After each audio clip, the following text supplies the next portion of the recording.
우리가 함께 나눌 말씀은 신명기 26장 1절부터 3절 그리고 16절부터 19절까지 말씀입니다. 주 당신들의 하나님이 당신들에게 유산으로 주시는 그 땅에 당신들이 들어가서 그것을 차지하고 살 때에 당신들은 주 당신들의 하나님 당신들에게 주시는 땅에서 거둔 모든 농산물의 첫 열매를 광주리에 남아서 주 당신들의 하나님이 자기의 이름을 두려고 택하신 곳으로 가지고 가십시오. 거기에서 당신들은 직무를 맡고 있는 제사장에게 가서 주님께서 우리 조상에게 주시겠다고 맹세하신 대로 내가 이 땅에 들어오게 되었음을 제사장께서 섬기시는 주 하나님께 오늘 아뢰입니다 하고 보고를 하십시오. 오늘 주 당신들의 하나님이 이 규례와 법도를 지키라고 당신들에게 명령하시니 당신들은 마음을 다하고 목숨을 다하여 이 모든 계명을 지키십시오. 오늘 당신들은 당신들의 주님을 하나님으로 모시고 그의 길을 따르며 그의 규례와 명령과 법도를 지키며 그에게 순종하겠다고 약속하였습니다. 주님께서 당신들에게 약속하신 대로 오늘 당신들을 주님의 소중한 백성으로 받아들이고 그의 모든 명령을 다 지켜야 한다고 선언하셨습니다. 다 같이 읽습니다.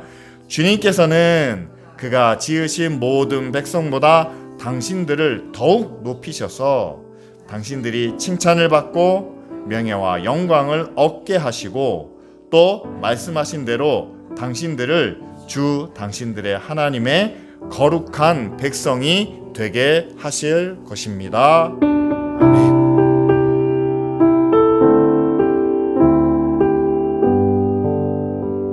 앞서 말씀드린 대로 지난 수요일이 제 수요일이었고 그때부터 이제 사순절이 시작되었습니다.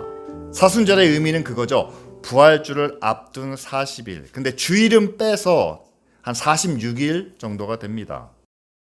이 기간 동안에는 우리가 예수님께서 우리를 위해서 십자가를 지고 죽으신 그 십자가를 우리가 함께 묵상하고 그 이후에 영광스러운 부활이 온다라는 사실을 우리가 함께 기억하며 그 부활을 우리도 함께 맞이하기 위해서 우리의 몸과 마음을 거룩하고 정결하게 지키자.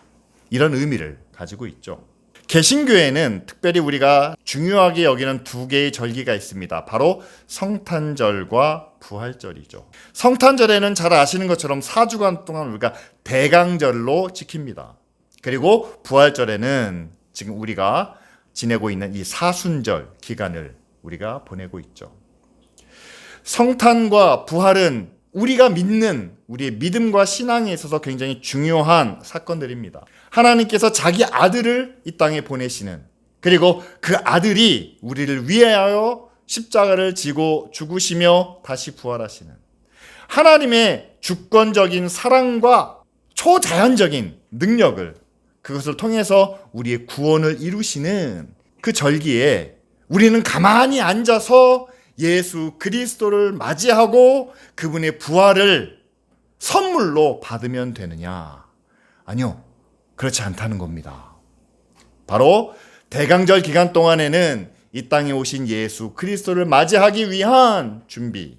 사순절에는 십자가를 지시고 고난을 당하시는 예수 그리스도와 부활을 이루시는 하나님의 능력을 우리가 함께 준비해야 된다. 십자가를 묵상해야 되고 부활의 은혜를 기억해야 되고 그 기간 동안에 과연 우리의 죄, 우리의 불의한 것은 우리가 어떻게 씻으며 하나님 앞에 나아갈까? 전통적으로 우리가 그 40일 기간 동안에는 우리가 시간을 정해놓고 기도를 합니다. 우리 육신의 삶을 우리가 절제한다는 의미에서 금식 또는 절식을 하죠. 그래서 육식을 금합니다.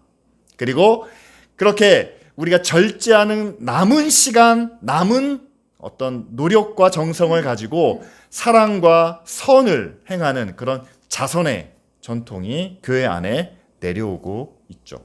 이런 전통의 그 의미에 대해서 우리가 다시 한번 생각해 본다면 그렇습니다. 지난 수요일이 제 수요일이었습니다. 제라는 거는 이렇게 불타고 남은 그 제를 의미하는데요. 카톨릭에서는 아직도 그 신부가, 사제가 손가락에 제를 묻혀가지고 그 사람의 이마에 십자를 그려줍니다. 우리가 창세기에서 우리는 흙에서 왔으니 다시 흙으로 돌아가야 된다. 창조주 앞에서 죄인의 모습이 과연 어떠한 것인가 라는 것을 보여주고요. 두 번째는 구약의 선지자들이나 왕이 여호와 하나님 앞에 자기 죄를 뉘우칠 때에 굵은 베옷을 입고 죄를 뒤집어 쓰고 하나님 앞에 회개하는 그런 장면이 나타납니다. 따라서 우리의 죄를 뉘우치는 그런 회개와 하나님 앞에 우리는 어떠한 존재인가, 진흙과 같은, 먼지와 같은, 그래서 이 두 가지 의미를 표현해 주는 것이 이 죄라는 뜻이고요. 구체적으로 왜 우리가 40일 동안 이 절기를 지키느냐라는 것은 어떤 구약의 그런 여러 가지 유래들이 있습니다. 첫 번째로는 노아의 홍수가 40일 동안 비를 내려서 세상을 심판하십니다. 하나님의 심판의 의미가 담겨져 있고요. 두 번째는 모세가 시내산에 올라가서 40일 동안 하나님과 대화를 하며 율법을 받습니다. 하나님과의 약속을 의미하고요. 세 번째로는 이스라엘 백성들이 40년 동안 광야 생활을 합니다. 애굽에서 나와서 40년 광야 생활을 통해서 그들이 결국 약속의 땅 가나안에 들어가게 되죠. 하나님의 구원의 과정을 보여주고 계시고요.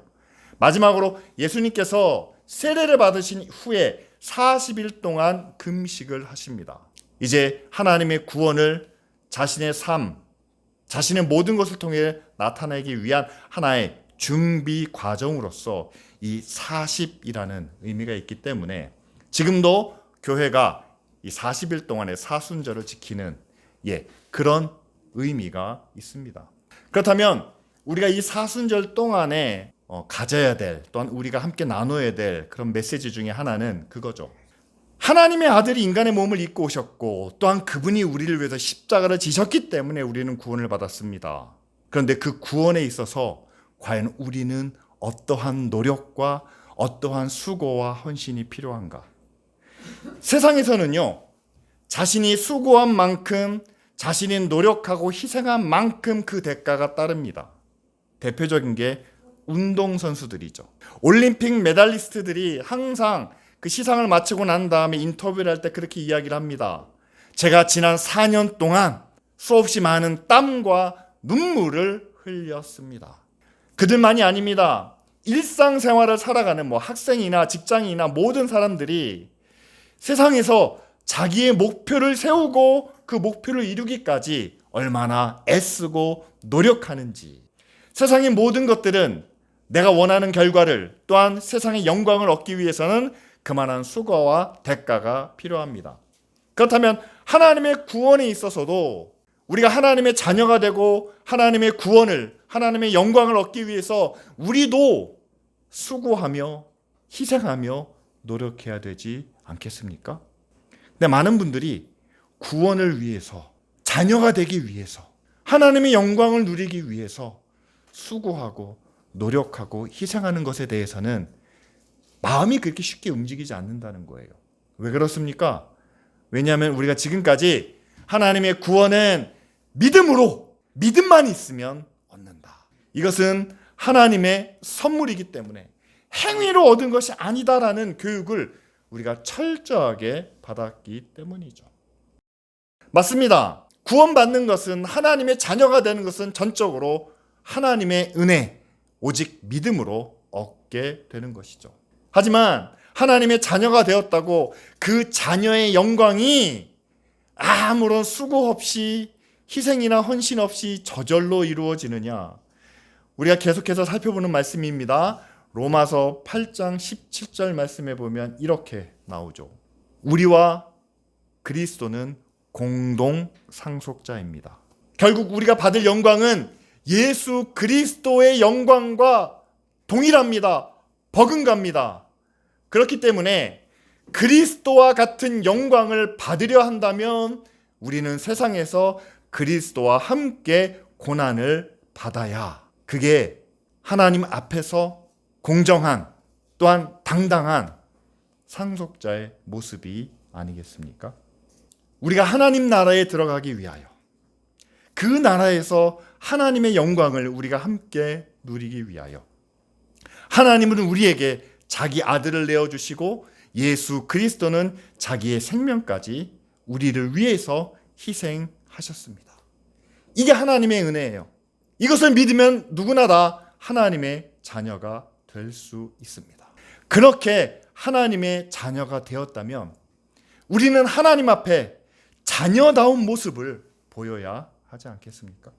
그리스도가 하나님의 자녀로 이 땅에 사셨습니다. 하나님의 자녀로 부족함 없이 연약함 없이 당당하게 사셨습니다. 그러다 보니까 반대하는 사람, 부인하는 사람들에게 고난도 받고 모욕도 받고 여러 가지 어려움도 겪으셨습니다. 지금 우리에게 요구하시는 그 고난의 모습이 바로 그거라는 사실이죠. 특별히 우리가 여기서 무슨 큰 업적을 이루기 위해서 성공한 교회가 되기 위해서 대단한 그리스도인이 되기 위해서 고난을 받으라 헌신하라는 것 아닙니다. 구원받았다면 하나님의 자녀라면 세상 사람들에게 하나님을 욕먹여서는 안 되겠죠. 하나님은 선하시고 의로우시고 거룩하신데 그 이름에 더러운 것을 불의한 것을 우리가 묻혀서는 안 되겠죠. 그런데 그렇게 살려고 하다 보니까 세상에서 어려움과 고난과 여러 가지 시련을 겪을 수밖에 없다. 그것을 받아들여야 한다는 것이 첫 번째로 이 사순절을 통해서 우리에게 주시는 메시지가 아니겠습니까? 오늘 우리가 함께 읽은 말씀은 신명기 말씀입니다. 신명기 말씀은요, 그들이 아직 가나안 땅에 들어가기 전에 광야에서 받은 말씀이에요. 그리고 그들이 하나님과 맺은 약속은 시내산에서 아직 40년 광야 생활을 시작하기 전에 하나님으로부터 받은 약속입니다. 근데 그 약속의 내용을 보면 이래요. 여러분들이 하나님께서 주신 그 약속의 땅에 들어가게 되면 먼저 그 땅에서 얻은 첫 열매를 하나님께 드리고 하나님께서 자기 이름을 위하여 주신 그곳에 가서 제사장들에게 우리 자신을 하나님 앞에 나타내는, 드러내는 하나님 내가 여기 있습니다 라는 그런 보고를 하나님 앞에 드리라. 하나님이 다스리시는, 하나님이 함께 하시는 그 나라에서 여러분 이 율법을, 이 계명을 지키는 일은 그렇게 어렵다, 힘들다라고 말할 수 없겠죠. 왜? 하나님이 다스리시니까. 하나님이 왕으로 이스라엘 백성들과 함께 하시니까. 그래서 여러분 생각해 보면 40년 동안 이스라엘 백성들이 광야를 지나면서 여러 가지 많은 불의한 모습을 보였지만 그러나 가나안 땅에 들어가서 그들이 지은 범죄에 비하면 여러분 광야에서는 그들이 그나마 하나님의 말씀과 뜻에 순종한 모습을 우리가 볼 수 있습니다. 왜냐하면 하나님이 다스리시는 그 모습을 성막과 불기둥과 구름기둥을 통해서 나타내셨기 때문이죠. 그런데 여러분 그거 아십니까? 이스라엘 백성들이 그 가나안 땅에서 지켜야 될 그 율법과 그 약속을 그들은 이미 40년 동안 광야 생활에서부터 그들은 지켜야만 했다는 사실입니다. 마찬가지로 예수 그리스도의 십자가의 구원을 통해서 우리는 이미 하나님의 자녀가 되었다는 사실이에요.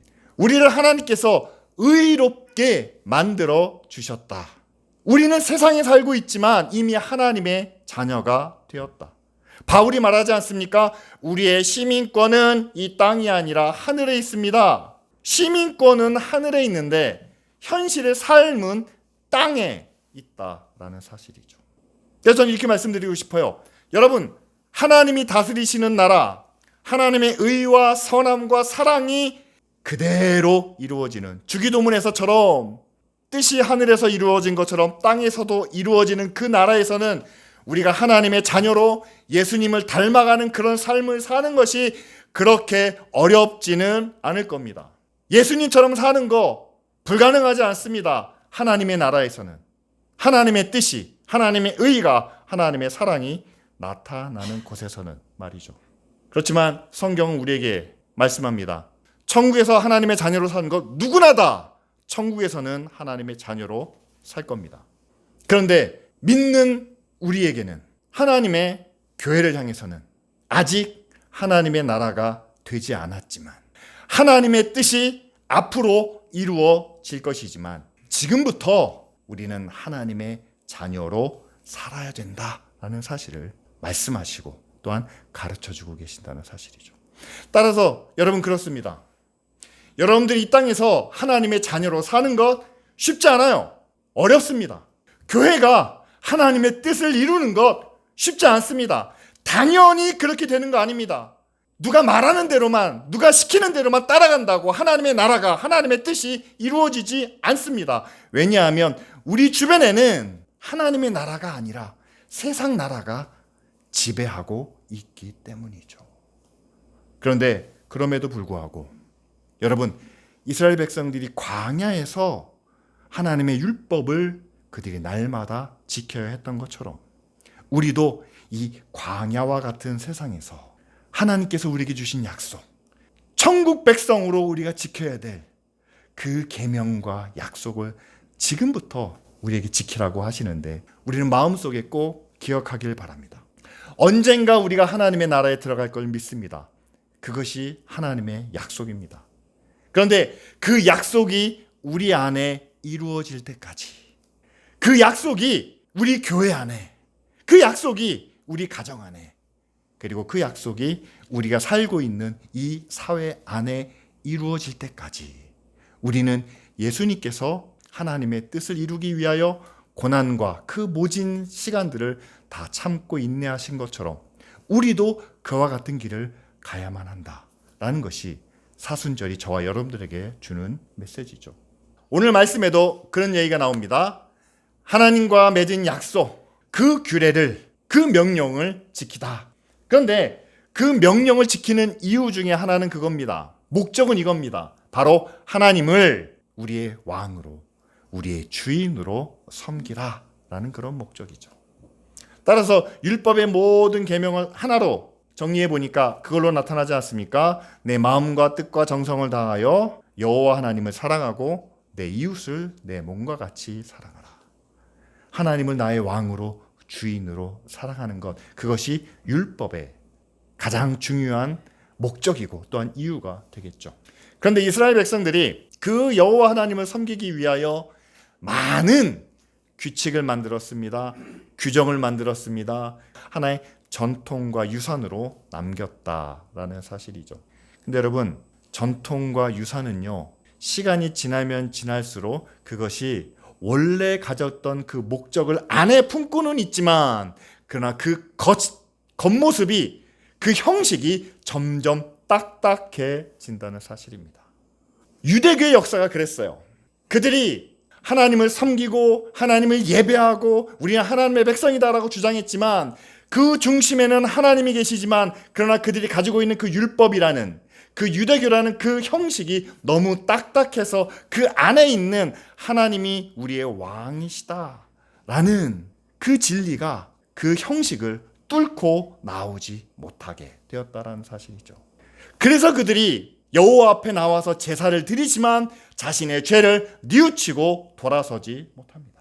그리고 많은 왕들이 자신들은 하나님의 아들이다 라면서 이스라엘을 통치하지만 그러나 하나님의 거룩하심을, 하나님의 의를 두려워하지 못하는, 말로는, 형식으로는 하나님을 섬긴다고 하지만 그러나 진짜 하나님을 섬기지 않는 그런 전통과 형식이 내려왔다라는 사실이죠. 그래서 여러분, 형식에 치우친 전통은요, 언제든지 변화와 개혁이 필요합니다. 무엇을 위한 개혁입니까? 원래 하나님을 왕으로 섬기는, 하나님께 더 가까이 나아가는 그런 변화와 그런 개혁이 필요하다는 사실이죠. 그런데 이런 전통이 예수 그리스도를 믿고 섬기는 교회 안에도 여전히 내려오고 있다는 사실이죠. 우리는 하나님 앞에 제사를 드리지 않습니다. 우리는 예배를 드립니다. 우리는 여호와 하나님을 바라보며 구원을 구하지 않습니다. 예수 그리스도의 십자가를 통해서 구원을 구합니다. 그런데 하나님을 예배하고 예수 그리스도의 십자가를 의지하고 그분의 구원을 바라는 우리도 예수 그리스도의 사랑과 은혜 그 겉에 우리에게 은혜를 주시고 우리에게 복을 주시고 이 땅에서 누려야 될 것, 이 땅에서 갖춰야 될 것, 이 땅에서 우리가 원하는 것들로 꽁꽁 싸매어진 그런 형식과 전통을 주장하다 보니 정말 이 시대에 주님의 십자가를 따르고 본받는 교회의 모습이 현실적으로 나타나는 여러분 그런 교회가 참 드물지 않습니까? 바울은 우리로 하여금 주님의 십자가를 본받는 주님을 따르는 그런 교회와 그리스도인들을 우리에게 가르치지만 2000년이 지난 지금 우리가 그 바울의 똑같은 메시지를 받으며 우리도 예수 그리스도와 같이 변화되어야 되고 살아야 된다라는 그런 요청을 따르는 모습이 점점 더 희미해져 가고 있지 않습니까? 여러분 그것은 바로 예수 그리스도가 우리 안에 계시지만 우리는 그분을 너무 딱딱한 우리의 욕심, 우리의 만족, 교리와 형식으로 그분을 꽁꽁 싸매고 있는 것이 아닌지 돌아보게 됩니다. 대표적인 예가 바로 예배의 모습입니다. 예배만큼 많은 변화가 있은 그런 전통이 없어요. 교회 안에는요, 예배에 대한 전통이 참 많습니다. 구약에서는 제사를 드렸지만 초대교회에서부터는 함께 모이고 기도하며 말씀을 나누고 찬양하는 예배를 드립니다. 초대교회의 예배가 다르고 그 다음에 중세교회의 예배가 다르고 지금 우리가 살고 있는 이 시대의 예배의 모습이 점점 다르고 변화되고 있습니다. 어느 시대의 예배가 가장 하나님 앞에 영광을 돌리고 하나님께 합당한 예배인지 우리는 어떤 절대적인 기준을 가지고 말할 수는 없습니다. 다만 지금 현재 우리가 드리고 있는 예배는 이런 방향으로 나아가고 있습니다. 함께 예배하는 회중들이 좀 더 편안한 마음으로 좀 더 자유롭게 자신의 마음과 생각을 표현할 수 있는 그런 예배를 선호하고 있습니다. 그리고 예배를 통해서 본인들이 은혜를 받아야 된다라고 말하는데 그 은혜는 내 마음의 감동, 내 마음의 어떤 채워지는 것을 가지고 그것을 하나님의 은혜다라고 이렇게 이야기를 합니다. 근데 예배의 가장 본질적인, 원론적인 모습은 하나님이 지금 이 자리에 저와 여러분들과 함께 하신다는 것을 우리가 직접적으로 체험할 수 있는 그런 예배가 가장 본질에 가까운 예배다라고 말할 수 있습니다. 여러분, 지금도요, 카톨릭에서는 그냥 앉아있는 시간보다는 섰다 앉았다 하는 시간과 기도할 때는 그 장의자 앞에서 무릎을 꿇고 기도하게 합니다. 그것은 바로 우리가 하나님 앞에 기도하고 있다라는 사실을 몸으로 경험시키는 그런 목적입니다. 말씀을 읽을 때 일어서서 읽게 합니다. 어떻게 죄인이, 불의한 죄인이 거룩한 하나님의 말씀을 앉아서 들을 수 있느냐? 그래서 일어서서 하나님의 말씀을 듣게 합니다. 저는 편하고 자유로운 예배도 필요하다라고 생각합니다. 그러나 우리가 다시 한번 생각해 볼 것은 어떻게 해야 이 자리에 함께 하시는 하나님을, 예수 그리스도를 우리가 경험하고 느낄 수 있을까라고 한다면 여러분, 우리의 예배도 좀 더 나은 방향으로 변화와 개혁이 필요하겠죠. 또 한 가지 예배의 목적은 그겁니다. 구약의 백성들이 제물을 드리는 것처럼 이 시간 우리가 하나님 앞에 드리는 우리 주머니에서 나오는 헌금이 아니라 이 시간 우리의 마음을 드립니다. 우리의 시간을 드립니다. 그리고 우리의 생각을 하나님 앞에 드립니다. 하나님 앞에 드려진 우리의 마음과 생각이 예배의 전과 예배의 후가 어떻게 달라지는지를 봐야만 합니다. 예배 전에는 세상의 여러 가지 근심과 걱정과 많은 나의 것들을 품고 이 자리에 나와왔다면 예배를 마치고 돌아갈 때는 근심과 걱정은 하나님을 의지하는 믿음으로 변화가 되고 내가 원하는 것, 내가 바라는 것은 여러분 천국에 대한 약속을 통해서 이 땅의 것은 바울이 말하지 않습니까? 이것은 오물이나 쓰레기와 같은 것이다 라고 해서 그것에 너무 연연해하지 않는 그런 여유와 마지막으로 하나님께 온전히 드려졌기 때문에 하나님께서 책임지신다라는 그 믿음 안에서 평안을 누리며 돌아가는, 여러분, 이 변화가 하나님 앞에 온전히 우리의 마음을 드리는 예배죠.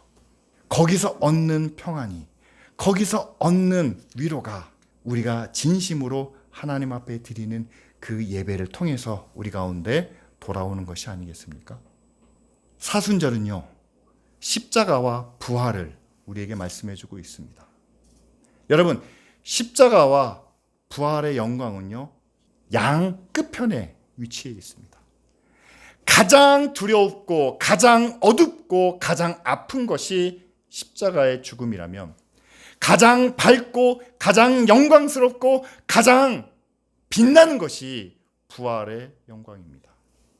그런데 십자가와 부활은 서로 이어져 있다라는 사실이죠. 우리가 하나님 앞에 구하는 것, 우리가 하나님에 바라는 것, 우리는 밝은 것, 좋은 것, 영광스러운 것을 우리는 하나님 앞에 구할지 모릅니다. 그러나 우리가 진정으로 하나님 앞에 나아가기 원한다면 주님의 십자가를 통해서 영광이 우리에게 임한 것처럼 우리도 그 하나님의 구원의 약속이 우리 안에 이루어질 때까지 예수님과 함께 십자가의 길을, 고난의 길을 우리가 함께 걸어가야 한다는 사실이죠. 마지막으로 사순절이 우리에게 주는 세 번째 메시지는 하나님은 약속을 반드시 이루어 주신다라는 사실입니다. 오늘 신명기에 나타나 있는 이 말씀이 이스라엘 백성들이 여호수아와 함께 가나안 땅에 들어갔을 때 그대로 이루어지는 것을, 그들에게 허락하시는 것을 우리는 볼 수 있습니다. 그리고 예수님의 십자가도 그분이 우리를 위해서 자신의 모든 것을 내어주신 후에 부활과 승천을 통해서 하나님의 구원을 우리 가운데 나타내 주시죠. 지금 우리가 이 땅에서 겪고 있는, 그리고 지금 우리가 세상에서 감당하는 이 십자가의 고난과 또한 희생 그 뒤에는 반드시 하나님께서 천국의 영광을 예비해 두고 계신다는 사실을 우리가 함께 기억하길 원합니다. 저는 세상을 보는 우리의 관점이 달라져야 한다고 믿습니다.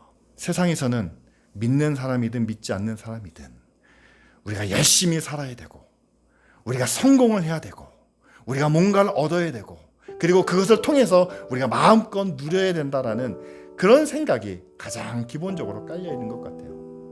그러나 성경은 이렇게 말씀하고 있습니다. 세상에서의 삶은 마지막 하나님의 나라, 하나님의 영생, 그 영광을 위한 하나의 과정에 불과하다. 그래서 우리가 찬양 가운데 순례자라는 말을 사용을 했습니다. 그런데 이때에 우리가 예수 그리스도의 십자가를 믿고 의지한다면 우리는 주님과 함께 공동 상속자가 됩니다. 공동 상속자가 된 후에는 그 하나님의 구원을 이루시기 위해서 겪으셨던, 감당하셨던 하나님의 아들이 이 땅을 위해서 행하셨던 그 모든 십자가를 우리도 함께 져 나가야 한다는 사실이죠. 우리가 이 40일 동안 예수 그리스도의 십자가를 생각할 때에 우리의 마음이 두렵고 어렵고 힘들지 모릅니다. 하지만 하나님께서는 분명한 하나님의 나라와 예수 그리스도와 함께 누릴 영광을 우리 가운데 약속해 주셨죠. 그래서 이스라엘 백성들이 광야에서 그들이 은혜로 만나를 먹었겠지만, 그러나 그 만나에는 흙냄새가 날 수도 있어요. 만나로 만든 떡을 먹다 보면 모래알이 씹힐 수도 있습니다. 그래서 그들이 여호와 하나님을 향하여 원망과 불평을 뱉었겠지만, 그러나 결국 그들이 하나님 앞에 순종하는 백성이 되어 가나안 땅에서 하나님의 나라를 이루는 그런 축복을 경험하지 않았습니까? 우리의 삶이 흙냄새 날지라도 우리에게 주신 은혜가 모래가 섞여서 때로 우리가 고통 가운데 부르짖을지 모를지언정, 여러분, 이것을 통해서 우리가 하나님의 자녀로 예수 그리스도와 같은 상속자로 거듭나고 있다는 사실을 믿으며 여러분 그 마지막 영광을 위해서 한 걸음 한 걸음 걸어가는 저와 여러분들이 되기를 원합니다. 영광을 위해서는 고난도 함께 받는 것이 마땅하다라는 그런 바울의 말씀을 우리가 함께 들으며 그 말씀대로 순종하는 저와 여러분들이 될 수 있도록 시간 다 같이 함께 기도드리겠습니다.